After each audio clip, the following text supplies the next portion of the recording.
Ryan Van Duzer, an adventure cyclist, an adventure storyteller, an amazing soul, someone who changes the world one YouTube video at a time. Stick around. To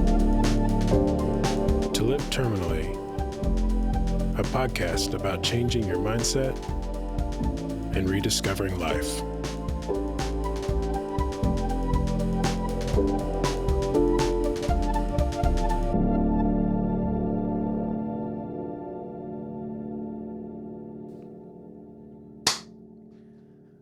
Welcome back, everybody. My name is William Wiltshire, and I am your host. Today, we have a legend in the YouTube world, and a legend as far as I'm concerned, just in life, Ryan Van Duzer.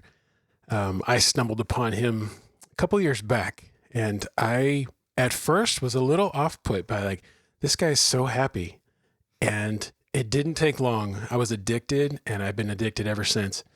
And you are a beacon of light in just every day. And I thank you for what you do, and I'm so glad you're here. Thank you for joining me tonight. I am so excited to be here. You are awesome. It's fun to see your smile in real life, and let's have some fun. Excellent. Let's get into it. We can't start this without some no crashes, no whammies, no flatties. So you want to do it? Let's Should do we it. do that? Yeah, absolutely. All right. No flatties, no crashes, no whammies. Yes. That's just sacred. So yeah, that's how I start my bike rides in the morning. It helps ward off the evil spirits. It's this dorky thing I've been doing since 2005 when I rode my bike from Honduras to Colorado. And it has stuck with me, and I like it. And now I share it with the world.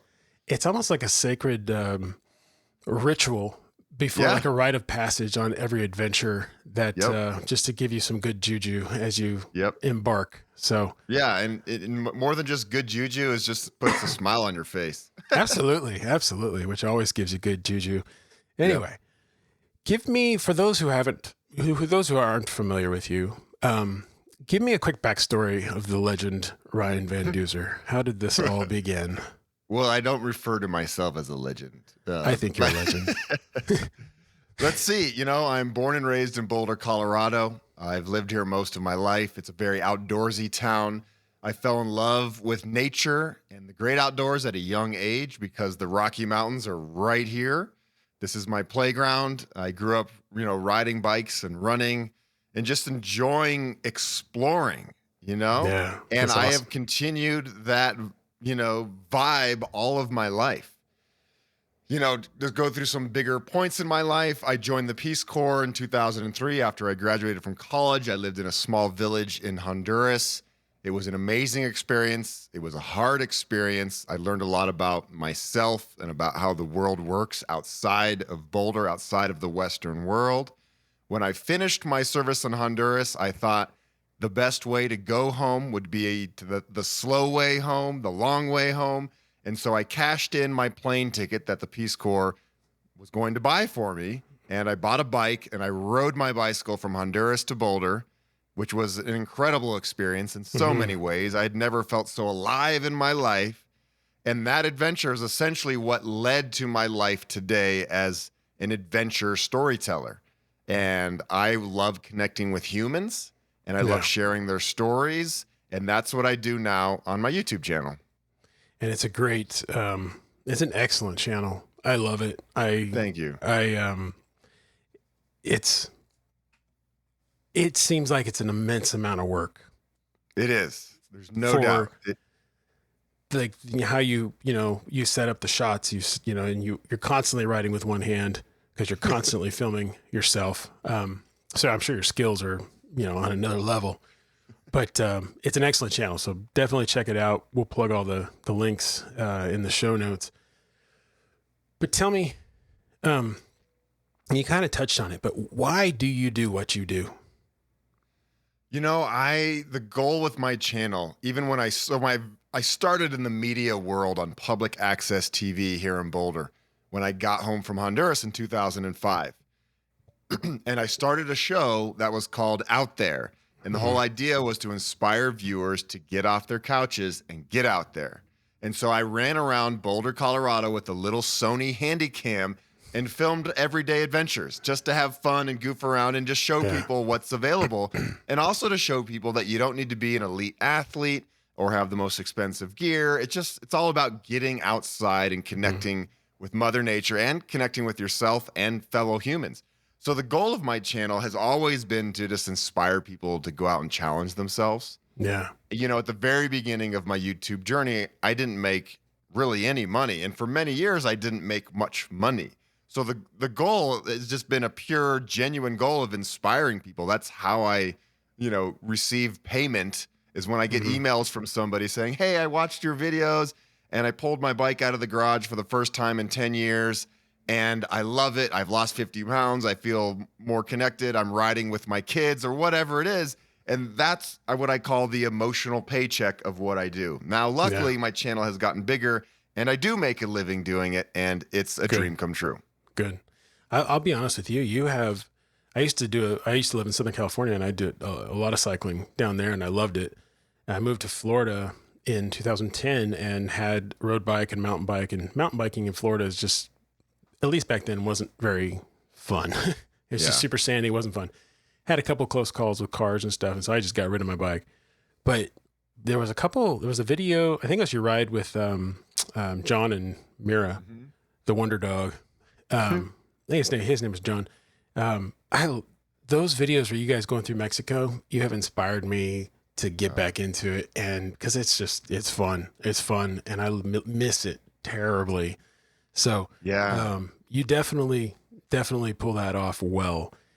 Thank you. And that's the goal. And it's not like I'm preachy about what I do. I just show people how awesome it is to be out there on a bike and traveling and, seeing beautiful sights and pushing your body a little bit and meeting everyday people, whether it's in Mexico or the United States, and just seeing how we're all connected and how most humans are good-hearted. You watch the news, you watch the media, it can be scary. You think everybody's out there to get you and everybody's bad. And I have found the complete opposite out there. You're 100% correct. Was it hard to take an unconventional route in like your career? Like it's so easy for us to fall. I'm just going to go get a job. That's safe. But you kind of looked at that and you're like, no, I'm going to kind of punch fear in the face and I'm going to do my own thing. I'm sure that was hard, but what was that? There's no guarantees in what you do. Yeah. Still. No. It was hard and it's still hard, even though I have a pretty successful channel. Yeah. So I got a degree in broadcast journalism, which essentially teaches you how to be like a local news reporter or a news anchor. I did an internship at the local NBC station in Denver.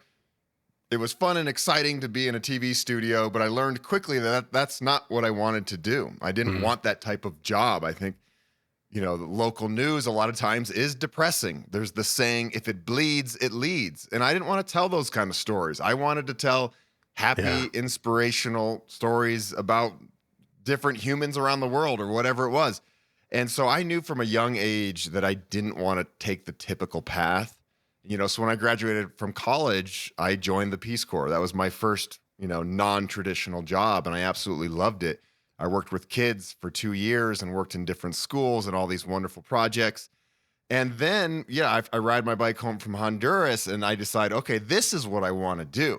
How am I going to figure out a way to make money doing this? Because at the time, there was no online video. There was no YouTube. The only way to make a living as a documentary filmmaker would be to sell a movie and get it in film festivals, maybe on HBO. And, the barriers to entry were very difficult.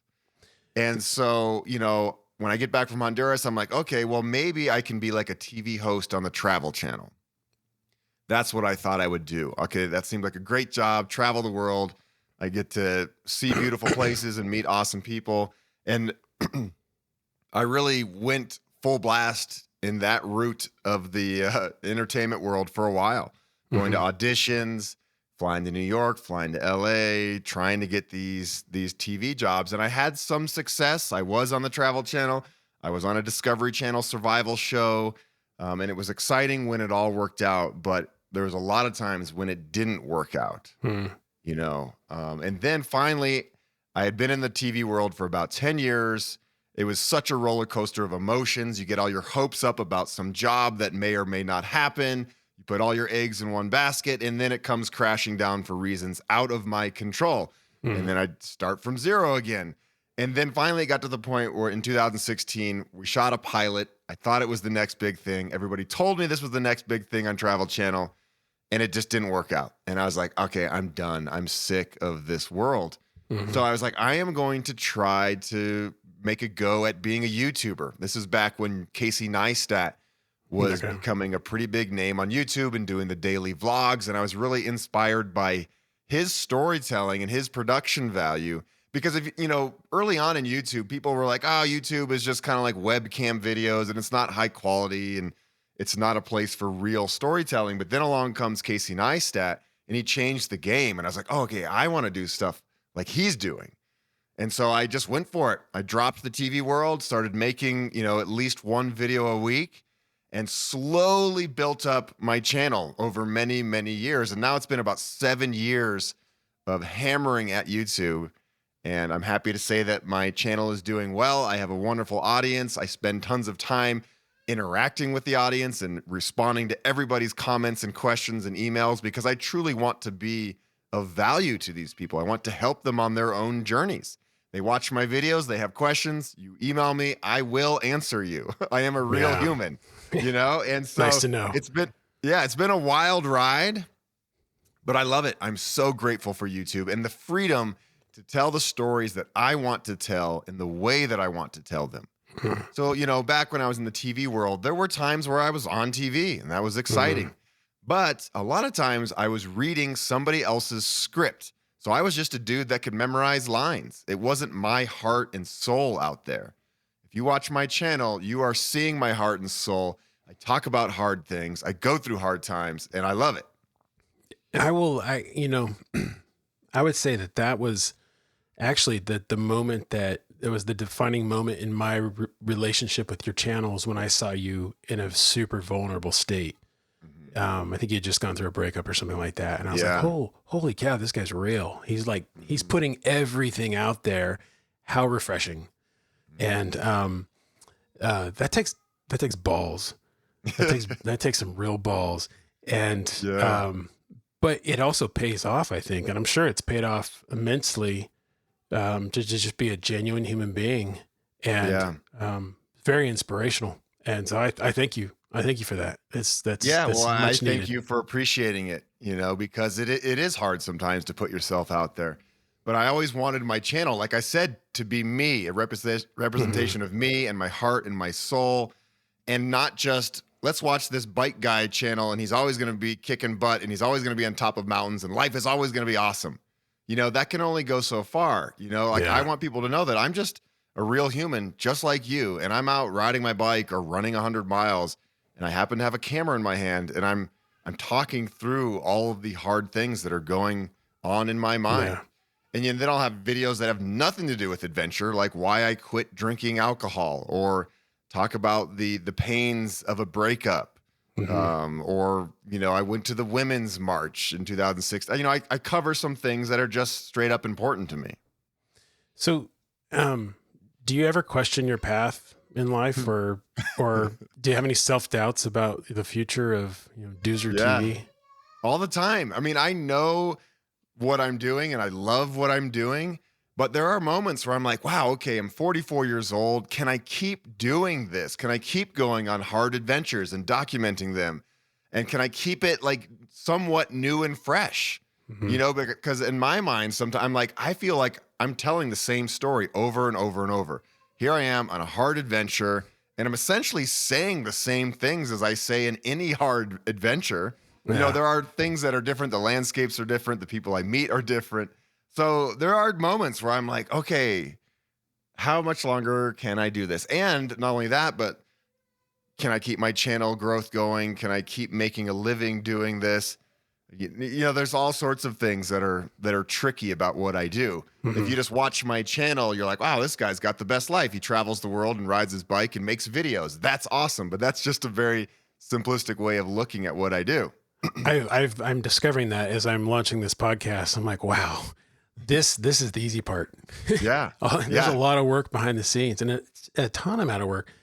But I would imagine like Anthony Bourdain, who just got bigger and bigger and bigger. He was basically doing the same thing every episode, just a new story, a new location. And I think you do this well too, because you tell a story of the local people and interaction with that. I think that goes a long ways. And even though it's on a bike, that's just the icebreaker. Yeah. And, I think you're going to, I have no doubt that you'll keep going. So I hope so, and I just wrote a book that came out in December. So I'm, trying to stretch myself in different ways. So it's not just YouTube. I do love going to schools and, you got the book on. We're going to talk about that. Yeah. I love going to schools and talking to young people, getting people motivated about following their dreams and taking life paths that are a little bit different than what society tells you should do. Yeah, so it's not just YouTube, but YouTube is definitely a major part of my life. Yeah. Yeah. How do you think up your trip ideas? I have a list of places that I personally have dreamed of going to for years. And then sometimes viewers will give me ideas on places to go and I'll be like, oh, wow, I'll go check that out. And, sometimes I'll just get an itch to go somewhere and I'll plan a trip within like a week or something. Okay. So there's like really big idea places. And then there's like smaller stuff that I fit in that just kind of happens spontaneously. Yeah. And I like to live my life that way in general, where I'm pretty free and open. If one of my good friends calls me and says, hey, I got 4 days off, let's go to the desert. All right, let's do it. Yeah, no, that's awesome. Let's talk about The Long Way Home. Let's talk about your book. Tell us about it. Like, how was the process of writing this thing? So I rode my bike home from Honduras in 2005. The book did not get released till last December. That was 2022. So 18 years after it happened. When I did the ride, I took extremely detailed notes because I wanted to someday write a book about it. I just didn't think it would take this long. So I had all these journals that I had done nothing with. When I first got home in 2005, I sat down and started writing and I wrote like 60 pages and it was just hard. And I think I was too close to it to really have perspective of what I had accomplished. And then I got into the TV world and I just put it on the back burner and never really touched it until the pandemic. Thank you, pandemic. It's one of the positive things. I had a lot of free time, like a lot of us did, and it first came about because I filmed my entire journey home from Honduras to Boulder. And I had made like one short 3-minute little teaser of like all the highlights of that trip. And I submitted it to the Travel Channel back in 2005. And they picked it up and it played in one of their shows at the time. And I was like, oh, cool. So that was kind of my foot in the door at Travel Channel. But that was only a 3-minute little thing. I had tons of footage that I never really did anything with. Here comes the pandemic. I don't have a whole lot of different adventures going on. I don't have a whole lot of content for my channel. I'm like, oh, wait, maybe I should go back and look at those old tapes. And so I edited together, finally, the story of that adventure into a long form documentary. And then I was like, well, now that I've done this, I should get into the journals and write the book. And so luckily I had those journals because I forgot about a whole lot of stuff. And those journals reminded me of a lot of moments that I had completely forgotten about. And so, it was a process of putting all the journals together, but also using the perspective I had on this adventure 18 years later. And I really think there's a lot more depth to the story and to the book, having written it recently, as opposed to if I had written it in 2005. I think there's a great deal of wisdom that comes with it, 18 years later. I was wondering, because the details in the book, the conversations, the scenes, I was like, how in the world does he remember all this stuff? Because if it's me, there's no way I'm taking those detailed notes. Yeah. And the other thing is, because I know you had a trailer behind you, was the bulk of that trailer just notepads? And because I'm sure it's all camcorder cassettes. Yeah. Was there like, like just a boatload of notepads and cassettes? Because you were Yeah, it was gone. notepads and cassettes and some camping gear and a lot of tortillas and whatever else. I had never done a bike adventure or any adventure of this scale. Yeah. So this was all new to me. So when I first packed up that trailer, I put in way more stuff in there than I should have. I remember I had like 6 really big books in there to read, thinking, oh, I'm going to have all this free time at night. I'm going to read all these books. And I quickly realized there was no chance. After riding my bike all day, I was tired and I was not going to read anything. I was going to be taking my own notes. So I remember ditching all the books early on and some other gear. And it was a learning experience all the way home. It was like 4,000 miles from Honduras to Boulder, Colorado.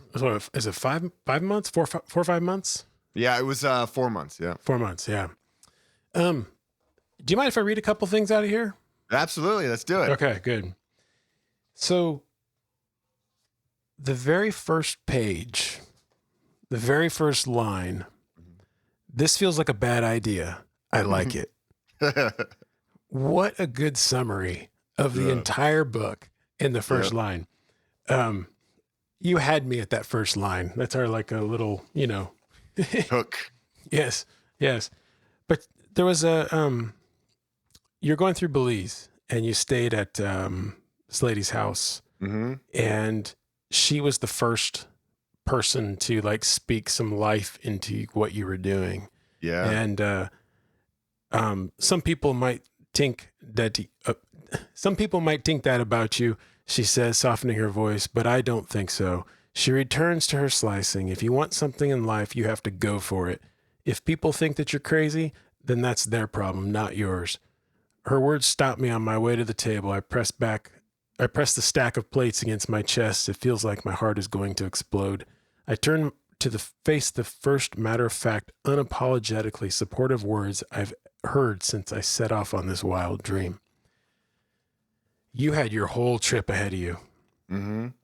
Was this, and I know you're in Belize, it's hot, the bugs. I'll leave that for the book. Yeah. Was this was her words speaking that to you? Was that like everything to power you through?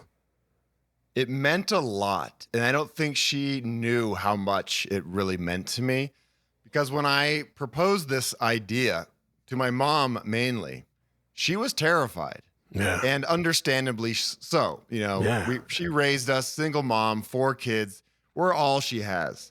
And she's extremely protective of her kids. And here her little boy is telling her that he's going to ride home through Central America and Mexico. And she's like, no, that's a horrible idea. Get on the damn airplane and come home.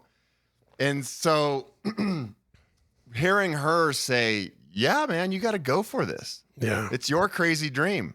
And it's yours for the taking. And it meant a lot to me because so many people said, oh, this is crazy. Don't you know about Mexico? Don't you know about narco country? You're going to get run off the roads. You're going to get robbed by banditos. And that's all I heard from most people. And I told my friends or anybody. And I get it. People watch the media, like I was saying earlier, and there's a lot of fear-based news out there. I had lived in Honduras for 2 years. I spoke Spanish. I love, Latin American people, Mexican people, Honduran people. And I knew that I was going to be okay because I'd spent so much time in these countries. And so I really, in a way, wanted to prove to everybody that, you know what, these people are great. And there might be some bad ones out there, but for the most part, these humans are extremely generous. Yeah. And this is going to be okay. And I know it's scary for you, Mom, but I promise you, I will be home in time for Christmas. She's a good mom, though. She's a good mom. She's an amazing mom. Do you think that if that message from this Belizean woman was more prevalent in society, do you think society would look different? That's a great point. I do. I think so many people tell you, oh, don't do that because this and this and this. And it's their own fears coming out, being projected onto people. If you look at the roadmap of success in the world and what they're telling high school students, it's like, to be successful, you have to get good grades, and then you have to go to a good college, and then you get a good job, and then you you buy stuff with your money, like a house and all this other things. And that is success. That is one way of having success, but it's not the only way of having success. And so I think success to me means being of service to the world, being a kind-hearted, good human. You know, it doesn't necessarily, money does not show up in my top 10 list until the very end. Yeah. You know, and I've been fortunate where, you know, I live a very simple life. I don't drive a car. I've never had a car. And so I keep my expenses low, and I haven't had to make a whole lot of money. But I do think in our society, we're kind of telling the wrong story to young people about like what you need to do to be a successful human. I agree. And I think we as a society need to redefine success. And I think that we need to, instead of looking at it from the in a forward lens, we need to look at it from a retrospective lens, like a death. That's the whole point of this podcast. Is success is your view back from your deathbed. Do you have any regrets?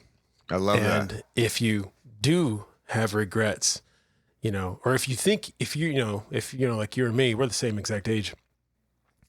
You know, if you think you're going to have some regrets, then let's hash that out now. Let's take care of that now so that we get to the end and we don't have any regrets. So I love it. I think what you're doing is great, and I'm so excited for your podcast to grow. This is awesome. I share and share away. I hope this is more of a, you know, I work in radiology. I'm a physician's assistant in radiology, so I deal with death a lot. Wow. And you know, fortunately, but unfortunately, I get attached to to a lot of my patients, and a lot of them die. And it's kind of shaken me a little bit. And I'm a musician as well, and I play music, I write music, release it on, you know, online, play it out in shows and concerts and whatnot. And and that's just what I love. I love doing that. But if the message of this Belizean woman was more prevalent, I think that we would have a lot more people like doing creative and just inspirational things like yourself, and not choosing a path that's safe. You know, and I'm a big believer in creative outlets. And, you know, the schools, when you're young, you have art class, you spend time like with clay, you get to learn a lot about like expression. But as we go through high school, you know, those classes become fewer and fewer. And I really think we need to focus more on the arts, you know, not just, you know, music, but everything, and cultivate that. Absolutely. Because that to me is what makes a society interesting. Absolutely. Because, I mean, you go to work all day and you come home, and what are you doing? You're seeking out the arts, whether it's in culinary form, in, you know, video form or music form. That's where you go to live. Yeah. And if we're not encouraging that, or encouraging adventure too, you know, we're starving as a society. So that's exactly why I wanted you to come on here, because your message, you do adventures and that's cool, but your message is profound and needs to be like the mainstream message of the day. Yeah. So, let's do it. You and me, let's get it out there. I'm down, man. Maybe I'll meet you at Ragbri if I can get the time off. Yeah, there we go. Page 61. I have never felt so alive as I do at this moment. Alive is not comfortable. Holy cow. Holy cow. For me, doing this podcast scares me to death. I can get up and play and perform in front of, you know, a lot of people, and I'm used to it. This scares me to death, but I feel alive. How do you think, if you didn't do what you're doing now, do you think if you were in something that was comfortable and safe, do you think that you would feel alive? You're you're insanely optimistic. So I imagine you'd probably find a way to be, but do you, and honestly, if you were to look at yourself, do you think you would feel as alive as you do now? Not a chance. You know, it's pushing the edge. It's pushing the boundaries where I really feel like I'm learning the most as a human. And that's when I feel alive, is when I'm like, okay, like something really hard just happened and I didn't know if I was going to get through it, but I did.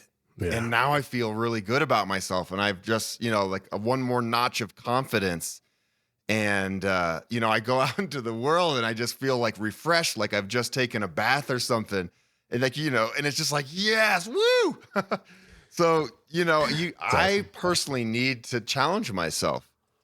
And, I always tell people I go on these pretty difficult physical challenges pretty often.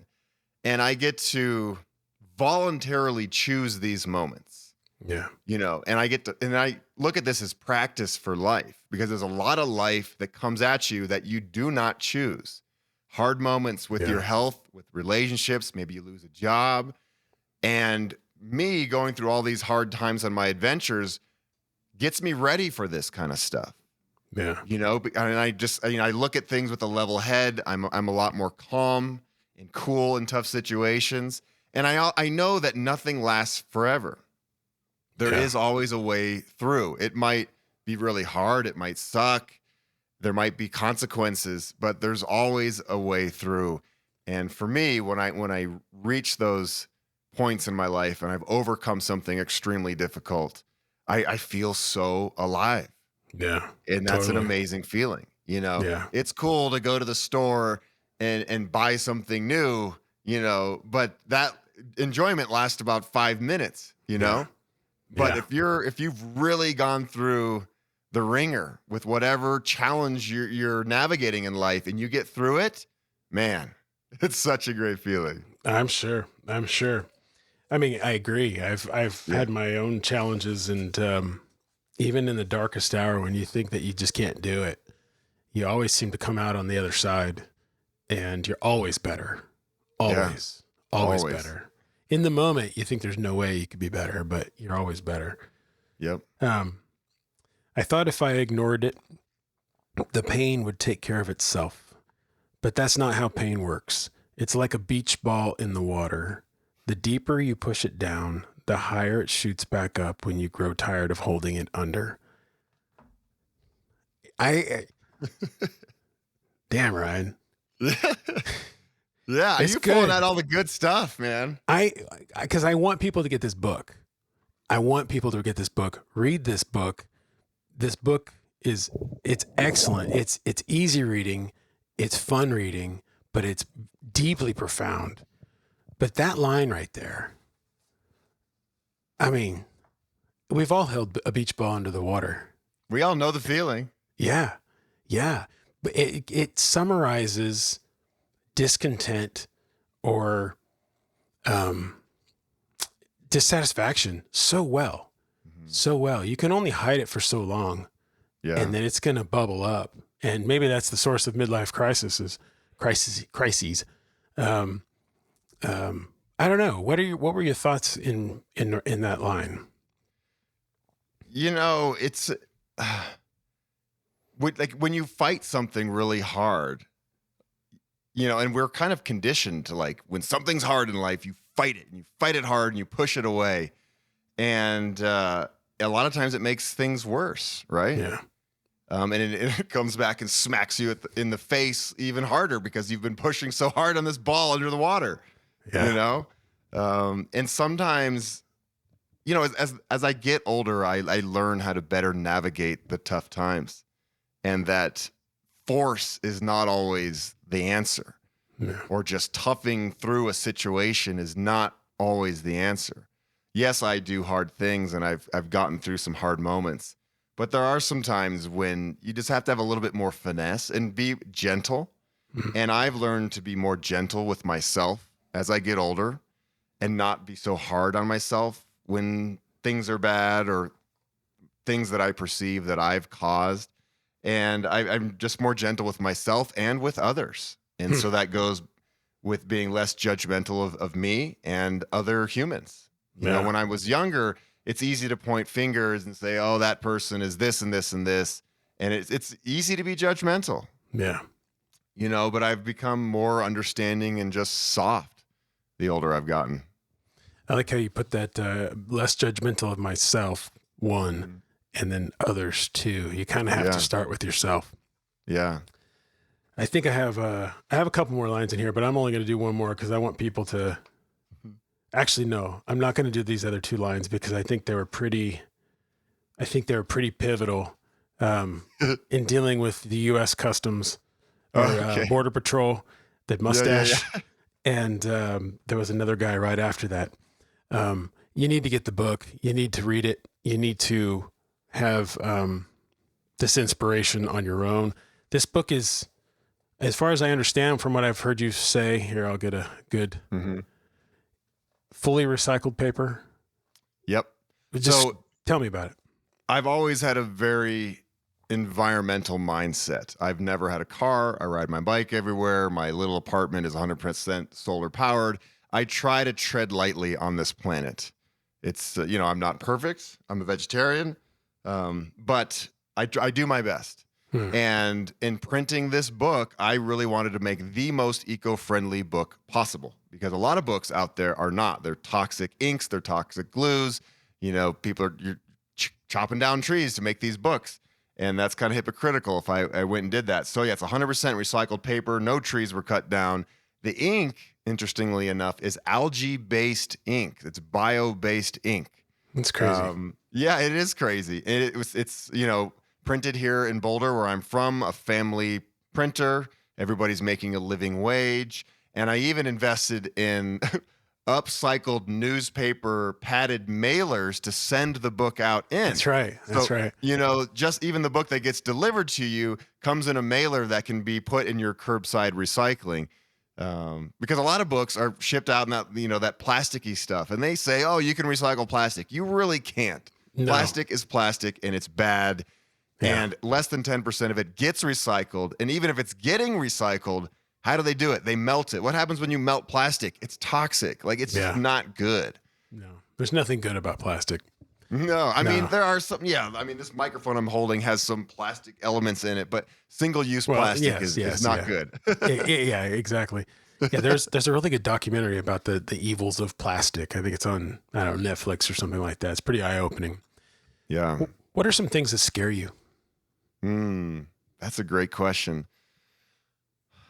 I was just at a funeral today, and Sorry. yeah, it was a close family friend. And just sitting in that room and looking at everybody and the sadness, I hadn't felt that in a long time because you're not faced with death very often.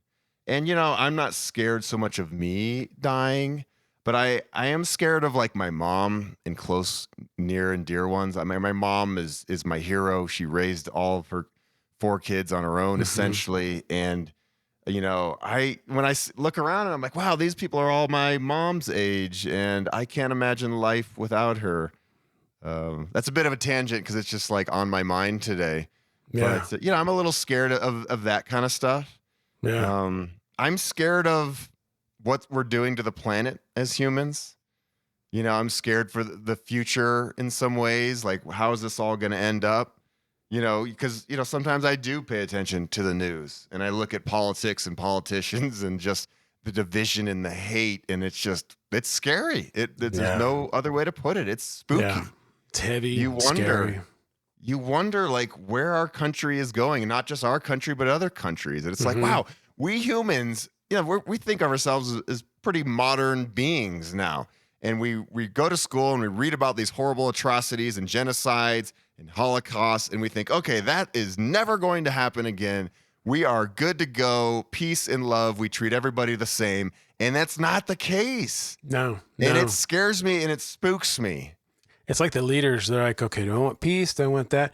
Oh no, I'll take the genocide. That sounds good with a side of just mass murder. Yeah, no, I it's just crazy. don't understand why humans aren't cooler to each other. I don't get it either. I often wonder, is it the system that we've set up? You look at animals and they're here just to play and just experience. And that's what they do every day. They don't worry about, they don't, with exception, they don't stock up crazy amounts for the winter. They don't, they don't do any of the stuff that we as humans do. Yeah. And they don't have any of the problems that we as humans have. Yeah. And so are we subjecting ourselves to a process more than playing? Do we need to play more? Because My second episode is the world is your playground. Yeah. Play. And I love that you chose that topic because I'm a big believer in play. And that's why my channel is so playful. You know, I'm 44 years old, and I, in a lot of ways, have a very young spirit. I still look at the world the way I did when I was a kid, and everything's new and exciting and fun. And I get comments from people that are like, "Oh my God, you're just a man child." Like, you know, people, and it's like, no, like I'm not. Like I'm just genuinely excited to navigate this life in a way where there's a lot of wonder and awe and excitement. And when I meet somebody new that's amazing, like I'm going to be excited about it. Because that's another thing. As we get older, we're kind of told to suppress these emotions, especially as men, to suppress like sadness and tears and vulnerability. And I think we as humans need to play more. And so that's why the no crashies, no whammies, and I'm singing ole, ole, ole, ole. And I'm just like showing people like it's okay to have fun and be goofy. Why you don't not? have to be so serious. Why not? Why not? Why not? You can be quiet in death, but be loud and have crazy stories in life. There you go. I love that. I absolutely agree. And I found myself at times getting awfully stuffy, and it's nice to be slapped back to silliness. You know, it's refreshing. It's refreshing because why not? Why not? Exactly. So we've kind of touched on your mission in life. What's your mission going forward? Like with or where do you see yourself, going forward in the next 10 years, or, can't go on these crazy trips. What's the next chapter for Ryan Van Duzer, the legend? I don't think too much into the future. I focus a lot on the present moment. And I think that really helps keep me grounded.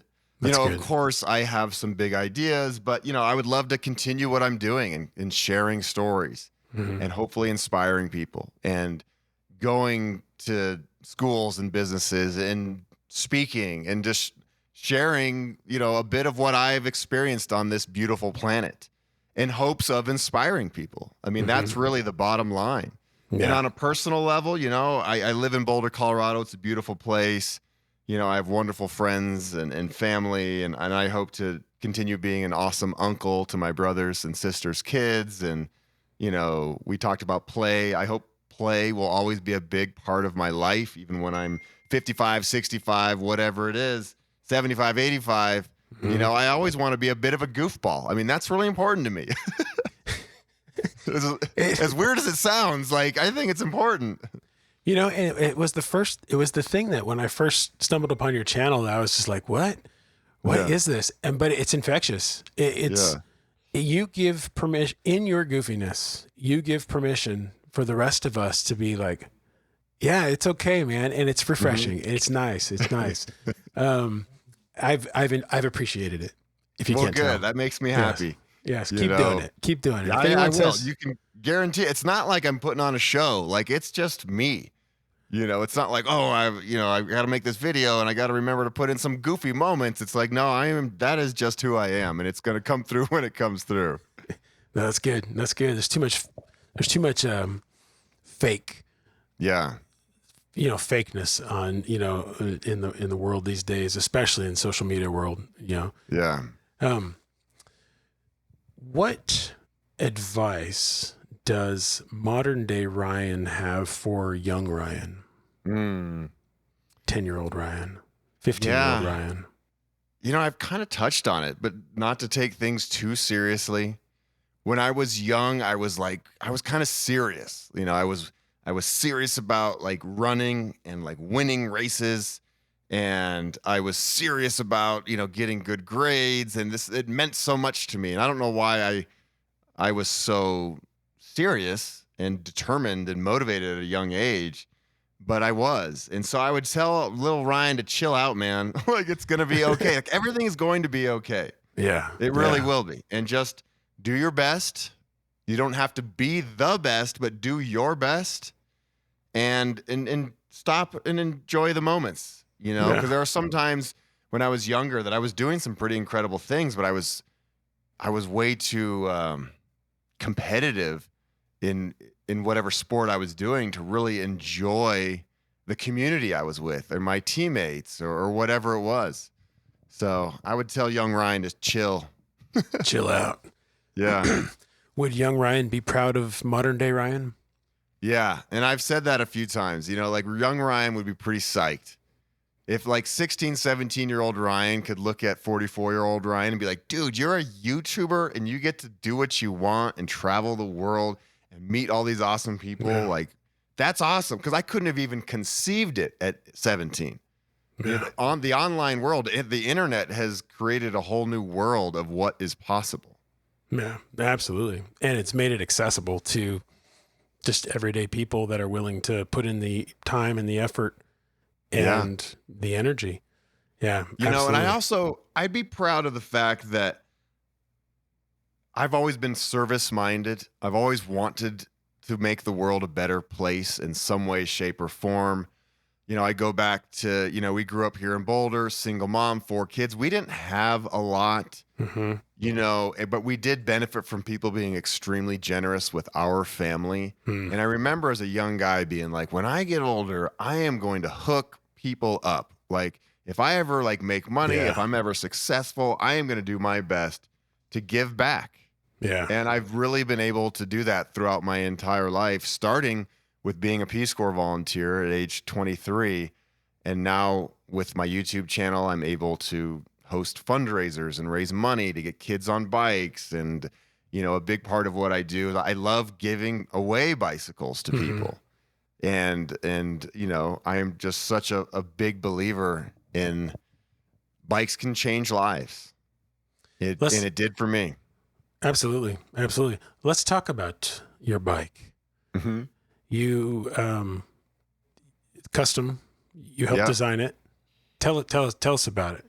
So in 2020, during the pandemic, everything's kind of shut down. All my travels were kind of put on hold.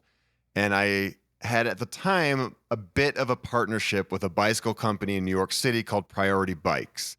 And I had one of their commuter bikes. And at the time, all they made were city commuter bikes that were low maintenance and bomb proof. And they were cool. And I love my commuter bike because, again, I don't have a car. But I really love adventure. I love mountain bikes. And I wanted them to have a mountain bike. And I'm like, hey, how about we design a mountain bike? And it was the pandemic. They're like, sweet, let's do it. Let's go for it. So I was like, okay, let's design this mountain bike. And then I'll go ride it down the Great Divide route, which is a 2,500-mile route along the Continental Divide from Montana to New Mexico. And so went back and forth with some of the designers at Priority Bikes and recreated my dream bike. Nice. And it's called the 600X. Yeah. And I love it. I ride it everywhere. We sell it now. And when I'm able to, I like to give away those bikes at the end of my adventures. I think it's awesome. It looks like a really cool bike. It definitely. There's another company out there that makes that the belt drive. The belt drives. And that's kind of used for world travel, and it's like $5,000 or $6,000, something really, really expensive. And this bike is not cheap, but it's a whole lot more affordable than a lot of travel bikes out there.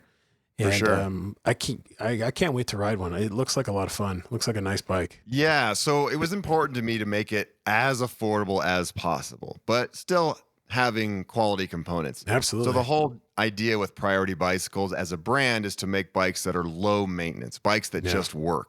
They want people to buy their bikes and be able to ride them and ride them into the ground and use them as everyday transportation, almost as a car replacement.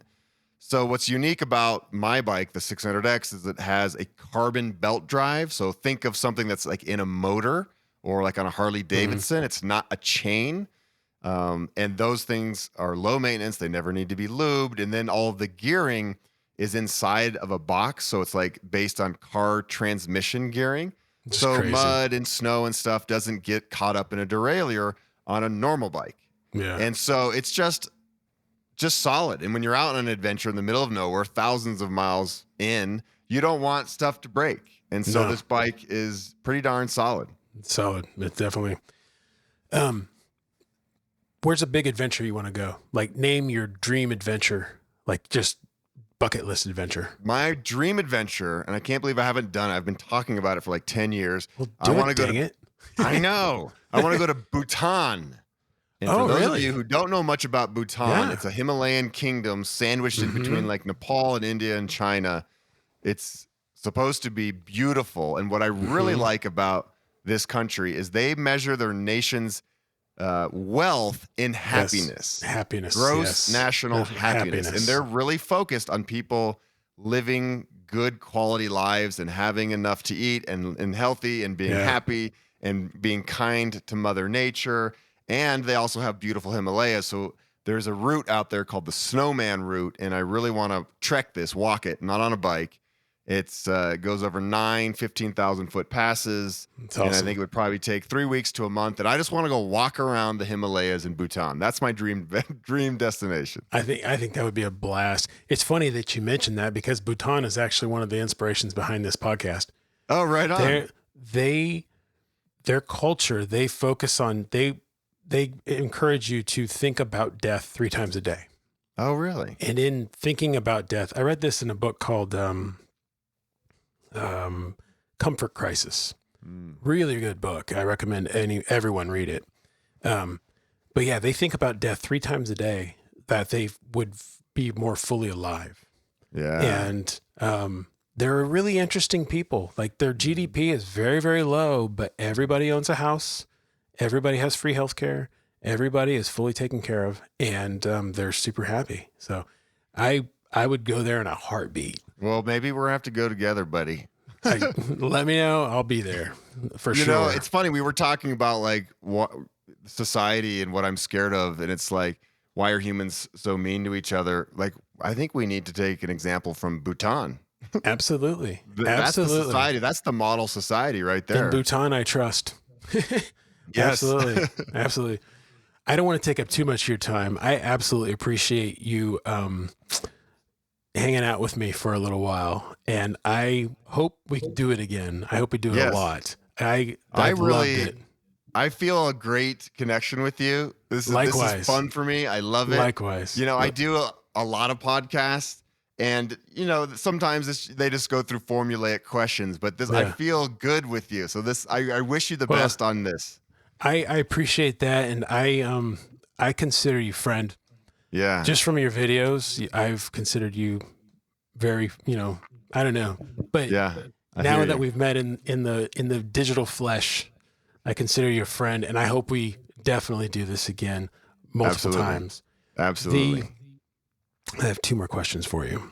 Okay. And in honor of your obsession with bean burritos. Right on. I'm going to eat a bean burrito while I ask you these questions. You just happen to have a bean burrito in your pocket? You are showing me up. I should have a bean burrito in my pocket. I know. Would you like a bite? Yes, please. Thank you. All right, there you go. Maybe someday we can actually pass burritos through computer screens. Absolutely. I wouldn't be shocked. Anyway, I love that you just did that, by the way. There's some you are guacamole. definitely my kind of guy. You just pulled a burrito out of thin air. With guacamole too. Yeah, I see the green in there. You know what's funny is this has been sitting here for probably an hour, and it's still pretty damn good. Yeah. Burritos. So on all my adventures, I eat a lot of bean burritos, and I have always on my bike a pack of tortillas and sometimes old beans. And at the end of the day, I'll slap the beans on a tortilla, and people are always like, "Oh, that looks so gross. It's cold." I'm like, "No, it's awesome." And in honor of you, I didn't even heat it up. I scooped it out of the can, slapped it on a cold tortilla, put some guacamole that my wife made that's delicious, and it's been sitting on a plate in a chair in my office since 5:30. You're my new favorite human. This is great. Anyway, so in honor of the bean burrito, what would your last meal be? Oh. Last meal on Earth. It would have to be something along those lines. You know, I love Mexican food. I lived in Honduras for 2 years. I ate beans and rice like every single day. I do love avocados and guacamole. So my last meal would be some sort of a big burrito, lots of avocados. I love fried plantains. Oh, God, yeah. So good. You know, get some tomatoes in there. Maybe smother it with some sort of like veggie green salsa from New Mexico, some hatch green chilies. Are we making you all Absolutely. hungry out there or what? From a vegetarian and a vegan. So Yeah. yeah, no, I'm Mexican food is my guilty pleasure. I could Yeah. eat it 3 meals a day. Oh, I could me eat too. it. I would never get sick of it. And then Indian food is a close second. Oh, yeah. I love Indian food too. Naan. So good. So I might have So to go get some Indian food after I finish this burrito. While you're eating this delicious Mexican food, Yes. there's going to be 3 people at your meal, Oh. alive or dead. Who are Okay. these people? Let's see. This is a fun question. You know, I would love to hang out with the Dalai Lama.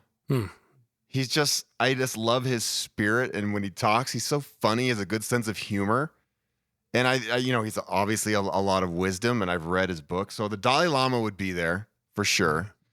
Maybe, and this is quite the opposite from the Dalai Lama, but it'd be cool to have Taylor Swift there. That works. That works. I didn't grow up listening to her music. I still don't really listen to her music all that often, but if one of her songs comes on, I'll dance around to it. But I watched the documentary about her on Netflix, and she's an impressive young woman. She writes all of her own music, Yeah. and she speaks from the heart. And I really admire that she stands up for things that she believes in. Yeah, that's good. And so Taylor Swift would be cool to have there. And I guess, I wouldn't want to do this without my mom. So mom would have to be there. That works. That Yeah, if works. it's my last meal, I want to share it with mom, Dalai Lama, Taylor Swift. I'm going to tell you, you threw me off at Taylor Swift, but I will watch that. I will watch that documentary. I agree with you. She is extremely, I don't listen to her music, but I have utmost respect for her because if you can sell as many albums as you've sold and have as many number 1 hits on as many number 1 records in a row, Yeah.